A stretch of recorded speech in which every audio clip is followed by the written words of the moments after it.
Hello mga ka-angels! Welcome sa aking journey. So for today's video is na ako diri sa eskwelahan kay magbrigada na sadta. O magpa-enroll na po sa akong pagumangkon diri sa Consuelo National High School, Butuan City.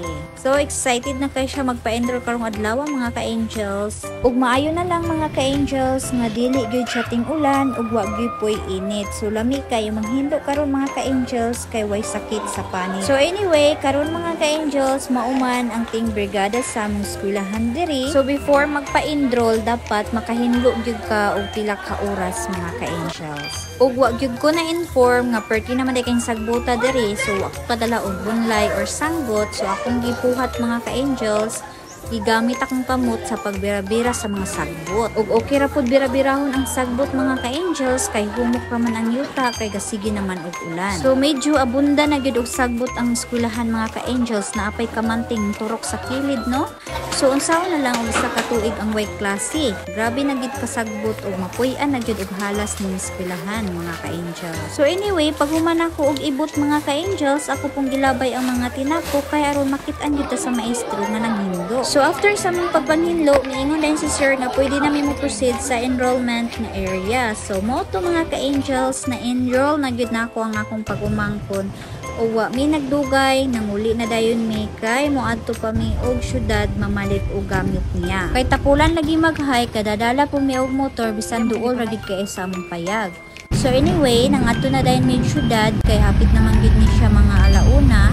So nanglakaw mi og nangadto mi sa Gaysan Mall. So haskan na po na akong lipaya mga ka-angels no kay pagawas na po sa among balay kay hindi na po ta maboring ba malingaw ra bitaw suroy og tanaw-tanaw nga bisag way kwarta. Og first time sa akong pagumangkon nga makasuroy diri sa Gaysanon sa Butuan kay nag-transfer man ni siya diri. So karon mga ka-angels, ako ni siya pasagdahan kung unsa iya ang piliun nga mga school supply. So apil pug ko mga ka-angels, nalibog ko tungod sa kadaghan sa mga bag kasi klase na lang gyud mga ka-angels. Ug napay mga notebook mga ka-angels, nagtapon og na gyud sa kadaghan, makalibog gyud kay kinsay piliun, nindot ra ba gyud kay ning uban ani pero mahal lang gyud. Ug sa tanton niyang pili-pili, nahuman ra gyud siya og pamili mga ka-angels. So pag human mo tong nag-adto dami sa counter kay taas-taas na gid kay ang pila mga ka-angels ug daghan kayong tao sa mall karon. Ug mao ni usa nga di ko ganahan magsuy-suroy aning mall mga ka-angels kay sakit kay sa bagtak magpila-pila. So kay natagbaw naman mi og suy-suroy diri sa sulod sa mall mga ka-angels ug nahurot na gid pud akong kwarta.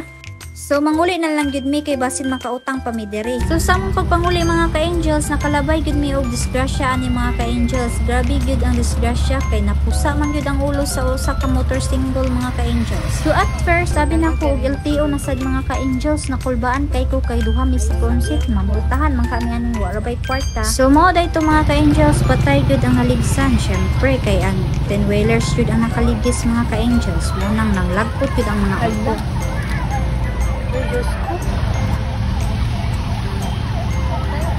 Ikan siya Cagayan de Oro bound to Butuan City. So that's all for today's video. Babu! Amping ta kanuna!